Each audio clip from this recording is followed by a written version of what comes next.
സന്ദേശത്തിൽ ഞാൻ നിങ്ങളുമായി പങ്കുവയ്ക്കാൻ ആഗ്രഹിക്കുന്നത് ക്രിസ്തുമസ് കേക്കിനെ കുറിച്ചാണ്.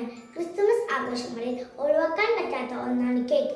ക്രിസ്തുമസ് ആഘോഷങ്ങളിൽ പങ്കുചേരാനായി നമ്മുടെ ഭവനങ്ങളിലേക്ക് പടികേറി എത്തുന്ന കേക്കുകളിൽ നിന്ന് നമുക്ക് ചില പാഠങ്ങൾ ഉൾക്കൊള്ളാൻ സാധിക്കണം. നാവിൽ രുചിയേറുന്ന വ്യത്യസ്ത നിറങ്ങളിലും വ്യത്യസ്ത രുചികളിലും കേക്കുകൾ നമുക്ക് ലഭ്യമാണ്. ഈ ക്രിസ്തുമസ് കേക്കിനെ പോലെ പലവിധ നന്മകളാൽ ചുറ്റുമുള്ളവർക്ക് മധുരം പകരാൻ നമുക്ക് സാധിക്കണം.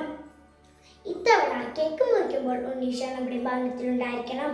ഈശോ പറയുന്നു, അപരന് വേണ്ടി സ്വന്തം ജീവൻ ബലി കഴിക്കുന്നതിനേക്കാൾ വലിയ സ്നേഹമില്ല. ഈശോ നമുക്ക് ജീവൻ നൽകിയത് കൊണ്ടാവണം ക്രിസ്തുമസ് കേക്കിന് ഇത്രയും മധുരം.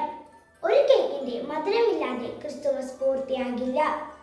ഈ മധുരത്തോടൊപ്പം വെണ്ണിലെ സന്തോഷവും സമാധാനവും ഹൃദയങ്ങളിൽ നിറയാൻ ഈ ക്രിസ്തുമസ് കാലത്തിൽ സാധിക്കട്ടെ. Wish you all happy Christmas.